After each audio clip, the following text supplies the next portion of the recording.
तो आज मैं आप लोग को ऐसी मूवीज के बारे में बताऊंगा जो शायद बहुत ज्यादा डरावनी है या कर्स्ड है।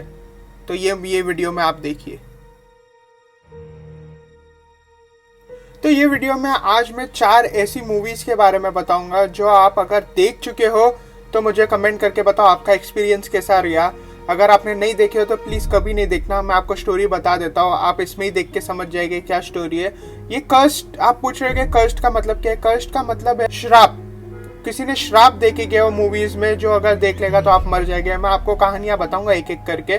तो पहले मैं मूवी का बताऊंगा। पहली मूवी है सिज्जीन। तो सिज्जीन मूवी के एक्चुअली एक नहीं बल्कि 5 पार्ट्स है और ये यूट्यूब पे भी अवेलेबल है। आप यूट्यूब पे देख सकते, फेसबुक पे देख सकते, फ्री में, कोई वांदा नहीं है, सिर्फ एडवर्टाइजमेंट आएगी।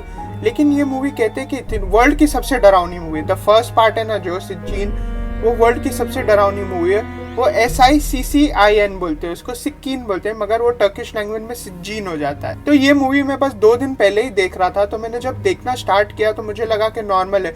इसके अंदर सबसे स्टार्टिंग में एक नरेशन आया मुस्लिम्स का कि पहले भी जादू होता था और जो बड़े लोग थे उन लोग पे भी जादू होता था, तो आप पे भी होता है। और सिज्जीन जो जादू है वो अभी भी अवेलेबल है, अभी भी कर सकते हैं लोग। इसे काला जादू कहते हैं, जो जिन की मदद से होता है। तो मैं आपको स्टोरी बताता हूँ इसकी। तो इसमें बताया गया है कि एक टर्किश में एक लड़की रहती है, वो उसकी दोस्त के साथ एक मौलाना के पास जाती है जो काला जादू करता है टर्की में। तो जैसे ही जाती है तो पहले जाके उसकी दोस्त बोलती है ऐसा मत कर, वो बोलती है नहीं, मेरे को जाके कुछ सवाल पूछना है। तो वो जैसे सवाल पूछती है तो वो बोलती है मेरे को जिन से एक सवाल पूछना है कि अगर मैं मेरे कज़न भाई के साथ शादी कर सकती हूँ वो मेरे को बराबर रखेगा कि नहीं रखेगा। तो जिन बोलता है कि नहीं, उससे शादी करेंगे आप तो खुद मर जाएगी आप। तो वो बोलती है ठीक है नहीं करूँगी। मगर कुछ साल बाद उसको ऐसा होता है कि नहीं, मेरे को इससे शादी करना है, लेकिन उसकी शादी ऑलरेडी हो जाती है दूसरे के साथ। तो फिर वो जिन के पास जाती है, मौलाना के पास जाती है। वो कहती है मुझे ऐसा करो कि वो सब उसके घर वाले मर जावे और मेरे प्यार में पागल हो जावे। जिसकी वजह से वो मौलाना काला जादू करता है, काला जादू का इस्तेमाल करता है। दोनों मिलके काला जादू का इस्तेमाल करते हैं, उन लोग भी मर जाते हैं, इस पे भी हो जाता है। बहुत बहुत बुरी, मतलब ये पिक्चर में ऐसा बताया कि रियल ब्लैक मैजिक कैसा होता है वो बताया गया। मैं कितनी जगह इस पे रिसर्च भी किया, रेडिट पे रिसर्च किया और थोड़ी बहुत दूसरी जगह पे रिसर्च किया। तो उसमें सही में बताया गया कि काला जादू ऐसा ही होता है। ये जो मूवी में बताया गया है वो एकदम टोटली सही है, कुछ भी गलत नहीं बताया गया है। लेकिन अगर आप ये कर लेंगे तो आप कोई भी रिलीजन में हो, आपका रिलीजन निकल जाएगा और आप भूत मतलब शैतान की पूजा करने लगेंगे, जो बहुत बहुत गलत है। ये मूवी एक्चुअली नहीं देखनी चाहिए क्योंकि ये आपका दिमाग बहुत ख़राब कर देगी। इसके अंदर जो बताया गया है कि आँख के अंदर नीडल डालते, ये सब बहुत गंदी चीज़ें बताई गई है, तो आप नहीं देखना। ये ऐसी मतलब ये कुछ रियल स्टोरी नहीं है, मगर रियल में ऐसा जादू होता है बताया गया है। और ये पिक्चर वर्ल्ड की सबसे डरावनी मूवी है। ये यूट्यूब और फेसबुक पे अवेलेबल है, मगर 18+ होना चाहिए आपको देखने के लिए। आप कह रहे हो कि फुरकान ये वीडियो क्या डिलीट हो जाएगी, हम लोग कैसा देख पावे? नहीं, ये सिज्जीन मूवी एक्चुअली यूट्यूब से डिलीट नहीं हो सकती क्योंकि ऑफिशियल जिसने प्रोड्यूस और डायरेक्ट किया उसने ही डाला है और ये ऑफिशियल मूवी है, ये डिलीट नहीं हो सकती है। तो आप जाके देख सकते हैं। इस पर 1 मिलियन व्यूज़ ऑलरेडी आ चुके हैं। कभी डिलीट हो गई इन केस तो मालूम नहीं, आपके अपने इंडिया से बैन हो गई, कुछ भी हो सकता है। तो आप पहले ही जाके देख लो अगर आपको देखना है तो, मगर प्लीज़ मत देखो। मैंने आपको स्टोरी बता दी, और क्या चाहिए आप। तो दूसरी मूवी है एंट्रम। कहते हैं ये मूवी इतनी कष्ट है, ऐसा श्राप है इस पे कि जो भी ये मूवी, मैं आपको बताता हूँ, पहले इसकी स्टोरी बताता हूँ। तो इसके अंदर बताया गया कि एक भाई और एक बहन रहते हैं जो अपने कुत्ते को ढूंढने, मतलब वो मर जाता है कुत्ता, तो उसको ढूंढने खोदते खोदते खोदते और जन्नम पहुँच जाते हैं। जब जन्नम पहुँच जाते हैं तो उन लोगों को बहुत बुरी बुरी चीज़ें दिखती है और बहुत चीज़ें होती है। ये सब मूवी एक नॉर्मल मूवी है, इतनी डरावनी मूवी नहीं है। मैं तो देखा नहीं, लेकिन मैं जिन लोग देखे उन लोग से बात किया, उन लोग बोले इतनी डरावनी नहीं है एक्चुअली। मगर जो पहले ज़माने में जब रिलीज़ हुई थी ना ये मूवी, तब जो भी दिखता था इसे मर जाता था। पहले जो प्रोड्यूसर देखा वो मर गया, डायरेक्टर देखा वो मर गया, एक्टर्स देखे वो मर गए। यही नहीं, जो थिएटर में पहले पिक्चर लगी थी, प्रीमियर हुआ था ना, वो थिएटर खुद जल गया। अब ये एक प्रमोशन स्टंट भी हो सकता है क्योंकि मैंने ये जब स्टोरी मैंने टिकटॉक पर डाला था तो कितने जन कमेंट करके बोले फुरकान ये एक प्रमोशन स्टंट था, कोई मरा नहीं, थिएटर से जल गया था। और जब ये प्रमोशन इतना हो गया था कि पिक्चर बहुत हाई लेवल पर पहुँच गई थी, मगर ये पिक्चर फिर रिलीज़ ही नहीं हुई। तो मतलब क्या था ये प्रमोशन करके, मुझे तो समझ नहीं आया। इसके बाद जब थोड़े दिन हो गए तो एक मूवी फेस्टिवल था, वो मूवी फेस्टिवल में ये पिक्चर को भेजा गया था और किसने भेजा वो किसी को नहीं पता। जिसको भेजा गया था उसने देखा वो मर गया, तो वो होटल में से वो पिक्चर को लिया और सही में उसमें उन लोग ने, जिन लोग ने देखे उन लोग को कुछ नहीं हुआ, लेकिन उन लोग को मालूम था कि ये मूवी कर्स्ड है। तो उन लोग ने ना पिक्चर के पहले लिख दिए कि जो भी देखना चाहता है वो मर गया, तो ये कि हमारी रिस्पॉन्सिबिलिटी नहीं है, किसी की रिस्पॉन्सिबिलिटी नहीं है, आप पे ही है, आप ही देख सकते हैं। आपको अगर मरना है तो देखो, या जो भी करना है करो। कहते हैं कि वो मूवी जो मूवी फेस्टिवल में था, जितने भी जन देखे बहुत जन उसमें से मर गए थे। अब ये कहानी पता नहीं क्यों मर रहे थे, क्या जिन आके मार रहे थे लोग को या भूत आके मार रहे थे, ये किसी को नहीं पता। लेकिन कहते हैं एंट्रो मूवी बहुत डरावनी है और ये वर्ल्ड की सेकंड मोस्ट कर्स्ड मूवी है। सेकंड मोस्ट कर्स्ड मूवी मतलब जिसपे बहुत बड़ा श्राप है, जो भी देखता है उसको जिन आके मारता है या कुछ। आप देख सकते जाके, शायद ये भी यूट्यूब पे है, मैंने तो देखा नहीं हो और मेरे को देखना है एक्चुअली, मगर मैंने नहीं देखा क्योंकि मेरे जितने भी दोस्त लोग देखे उन लोग तो मरे नहीं, उन लोग जिंदा ही है। और लोग देखे उन लोग कह रहे थे कि कुछ नहीं होता ऐसा फुरकान देखना, तो मैं खुद जाके मैं एक्चुअली पहले ही देखने वाला था मगर मैं देख नहीं पाया, थोड़ा बिजी हो गया, लेकिन अभी देखूंगा। तो तीसरी मूवी है Debi the possession, DABBE, Debi the possession. Actually इसकी भी बहुत सारी पार्ट है, 10 पार्ट्स है। नेटफ्लिक्स पे सिर्फ 3 ही पार्ट है, मैंने दूसरी और तीसरी भी देखा और फर्स्ट भी देखा। फर्स्ट बहुत ज़्यादा डरावनी है, कहते हैं नेटफ्लिक्स की सबसे डरावनी मूवी है। मैंने फर्स्ट देखा, ये कुछ ज़्यादा ही डरावनी और बेस्ट मूवी है हॉरर में। अगर आप देखना चाहे तो देख सकते हैं, लेकिन अकेले नहीं देखना, मम्मी डैडी या कोई भी भाई या किसके साथ ही देखना, और रात को तो देखना ही नहीं। मैं वीडियो 3 बजे बना रहा हूँ और मैं अभी सोच रहा था वापस देखने की। ये बहुत बहुत अच्छी मूवी है, मुझे तो बहुत मज़ा आई। इसके अंदर बताया गया है कि एक मौलाना रहता है तुर्की में, वो जिन्स को निकालता है, मतलब जिसमें जिन आ जाते हैं या भूत आ जाते हैं उन लोग को निकालता है। मगर उसमें बताया भी गया कि जिन लोग कैसा आते हैं, कैसा उन लोग से बात कर सकते हैं मिरर में। जैसा मैंने आपको कहा था, मिरर में एक दरवाज़ा रहता है जिसमें जिन और भूत बाहर निकल सकते हैं, अंदर जा सकते हैं अगर 2 मिरर को एक साथ रखे हुए तो। और ज़्यादा देर अगर आप मिरर में देखेंगे तो आपको मालूम पड़ेगा आपका चेहरा गिर रहा है। ये सब उसके अंदर बताया गया। इसके अंदर वो भी बताया गया कि मैं बोला था वर्ल्ड वेब में सोलोमन की बुक आने वाली है।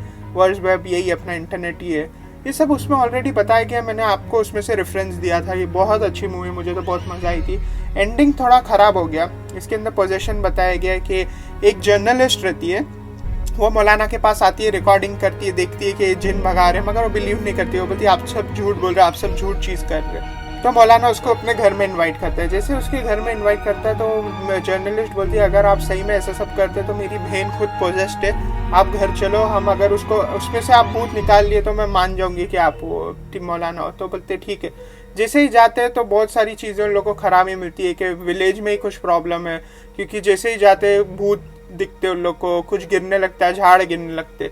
जैसे ही जाते उसकी बहन नॉर्मल होती है। 2-3 दिन 3 दिन 4 दिन हो जाते, उसको मालूम पड़ता है कि उसकी बहन ने पूरा घर को मर्डर कर दिए।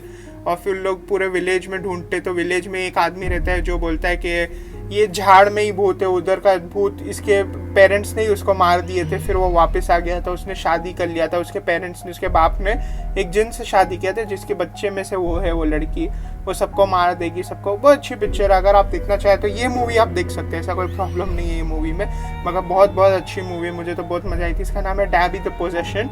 वर्ल्ड की नहीं मगर नेटफ्लिक्स की सबसे मोस्ट हॉरर मूवी है सिज्जिन के बाद। सिज्जिन एक्चुअली है ना बहुत ज़्यादा गंदी चीज़ें बताया गया है उसके अंदर, इसके अंदर कुछ ऐसा नहीं है, बहुत अच्छी है, मुझे तो बहुत मज़ा आया। आप देखना ये मूवी। तो 4th मूवी है द एक्सॉर्सिस्ट। ये मूवी सबसे फेमस मूवी है, अमेरिका में इतनी फेमस हो गई थी ये मूवी, अभी भी चलती है, केबल पे भी आती है ये मूवीज़। कहते कि पहले तो है ना इसका जब ट्रेलर निकाले थे ना तो ट्रेलर में ही मतलब लोग पागल हो गए थे, लोग थिएटर के बाहर निकल रहे थे, बोल रहे थे इतनी हॉरर मूवी कौन देखेगा कौन देखेगा, मगर किसी को मालूम नहीं था कि ये मूवी भी कर्स्ड है। ये मूवी में से जितने भी जानने बना है, प्रोड्यूसर, डायरेक्टर, एक्ट्रेस, सिर्फ एक बच्ची को छोड़ के सब मर गए, सब जल गए, कोई सुसाइड कर दिया, किसी ने ये कर दिया। कहते किसी को तो भूत दिखता था, एक्सॉर्सिस्ट जो रियल में भूत आया था, मतलब उन लोग ने जिसको डायरेक्ट किए थे वही दिखता था, प्रीस्ट जो भी, ये सब मर गए थे। सिर्फ वो एक बच्ची जो जिसके अंदर भूत आता है पिक्चर के अंदर, वो रियल लाइफ में बच गई, बाकी सब मर गए थे। कहते हैं कि मूवी को इतनी डरावनी थी कि सिर्फ थिएटर में 2 हफ्ते ही रखे, 2 हफ्ते बाद उसको निकाल दिए थे, ट्रेलर उसका लॉन्च ही नहीं करने दिए, DVD पे तक नहीं आने दिए, क्योंकि सब प्रोड्यूसर मर रहे थे तो गवर्नमेंट ने उसको DVD पे नहीं आने दी। मगर आज के इंटरनेट के ज़माने में ये मूवी तो आपको मालूम है कितनी फास्ट फैलती है, तो ये मूवी पूरी दुनिया में फैल गई है और एक्सॉर्सिस्ट सबसे डरावनी मूवी इन द वर्ल्ड बन गई है और मोस्ट मतलब कर्स्ड मूवी भी है। आपको तो पता होगा कर्स्ड क्यों है। तो इसके अंदर क्या स्टोरी है कि ना एक आदमी रहता है, मैं ये मूवी भी मतलब इसके सब समरी देखा क्योंकि बहुत बड़ी मूवी है, 3 से 4 घंटे की मूवी। तो इसके अंदर बताया गया है कि एक आदमी रहता है, वो इजिप्ट जाता है, तो इजिप्ट जाता है तो 2-3 चीज़ ऐसा मतलब ढूंढ रहा होता है, सब्सक्राइब कर रहा होता है। उसके अंदर उसको एक चीज़ मिल जाती है जो भूत की रहती है। वो आके उसके बेटे को देता है, उसका बेटा उसकी बेटी को देती है, बेटी को देता है, और बेटी में भूत आ जाता है। और फिर वो बहुत बहुत एक्सट्रीम है। आप उसका ट्रेलर देख लो, आपको मालूम पड़ जाएगा, या मेरी फ़ोटोज़ में डाल रहा होगा तो आपको शायद आपने इसका देखे होगा, आपने मीम या तो फिर इसकी इंस्टाग्राम पे वीडियो या किधर ना किधर तो आपने देखे होंगे, क्योंकि इतनी ज़्यादा फेमस मूवी है। मगर ये मूवी को मैं आपको बोलता हूँ, आप किसी के साथ देखना, अकेले नहीं देखना, क्योंकि बहुत ज़्यादा डरावनी है ये मूवी दुनिया की सबसे ज़्यादा डरावनी मूवी है। और इसे प्लीज़ अकेले मत देखना, क्योंकि ये रियल में कॉस्ट है। कितने जन तो आज भी कहते हैं डार्क वेब पे कि हम लोग देखे हम लोग मर गए, हम लोग देखे, मतलब हम लोग देखे हम लोग नहीं मर गए, हम लोग देखे मेरे भाई देखा मर गया, मेरे ये देखा। कहते हैं कि अगर आप ये कोई पेट्स के साथ देखे आपके, तो वो पेट भाग जाते, चिल्लाते, रात भर चिल्लाते, मूवी नहीं देख पाते वो लोग। तो क्या मूवी में क्या है वो तो मुझे समझ नहीं आया, शायद जिन या भूत हो सकता है। अगर आपको पता है तो कमेंट करके मेरे को बताओ, हम बात करेंगे उसके बारे में। तो ये थी दुनिया की सबसे डरावनी और मोस्ट हॉरर और कर्स्ड मूवी पूरी दुनिया की, ये 4 मूवीज़। ये 4 मूवी में से अगर डैबी देखना चाहे तो आप देख सकते हैं। द पोजेशन बहुत अच्छी मूवी, मुझे बहुत मज़ा आई। और मैं इंस्टाग्राम के रील्स पे बना रहा हूँ, यूट्यूब की स्टोरीज पे डाल रहा हूँ, सब जगह डाल रहा हूँ, मगर टिकटॉक जैसा प्लेटफॉर्म अभी तक नहीं आया। मैं रुका हूँ, मैंने एक्चुअली 20 से ज़्यादा वीडियोज़ 1-1 मिनट की बना दी, जो बहुत ज़्यादा अमेजिंग है। अगर आप देखेंगे जैसा टिकटॉक पे डालता था वैसा ही, लेकिन मैं अभी तक डाला नहीं, सोच रहा हूँ कि क्या करूँ वो वीडियोस का। और यूट्यूब पे मेरे को बहुत अच्छा सपोर्ट मिल रहा है, वापस से थैंक यू एवरीवन। लाइक करो, कमेंट करो, सब्सक्राइब करो। और मैंने मेरा स्नैपचैट कभी कभी ऑन करता हूँ, मेरा चैट्स तो मैं रिप्लाई भी करता हूँ। कितने जन स्क्रीनशॉट लेते हैं, हम बातचीत करते, कितने जन को मैं रीऐड करता हूँ, क्योंकि उन लोग अच्छे अच्छे सजेशन देते हैं मेरे को। और अगर आप भी देना चाहे तो मेरे को वहाँ पर दे सकते हैं, मैं आपको भी रीऐड करूँगा स्नैपचैट पे। इंस्टाग्राम पे रिप्लाई नहीं कर सकता क्योंकि इतने मैसेजेस आते हैं, मेरा दिमाग ख़राब हो जाता है। मतलब ऑन करता हूँ, मेरा फ़ोन हैंग होकर बंद हो जाता है। और आईफोन में अगर आपको मालूम है कोई ऐसा प्लेटफॉर्म है जिस पे टिकटॉक जैसा अपलोड कर सकते हो तो प्लीज़ बताओ, क्योंकि मेरे को लगता है टिकटॉक अभी वापस आने वाला है। मुकेश अंबानी जी लेने वाले जियो। तो अभी देखते क्या होता है। और आप भी रिसर्च करो, मेरे को बताओ कोई मूवी अगर मेरे से छूट गई है तो कमेंट में। और मेंबरशिप लो, मेरी मेंबरशिप बहुत अच्छी है, सस्ती है। इससे सस्ता क्या मिलेगा यार, तुम 3-4 वेफर खा लो, वो प्राइस में तुमको ये मिल जाएगा। और मेरे को मूवीज़ के बारे में बताओ, आप भी मूवीज़ देखो, डैबी देखना।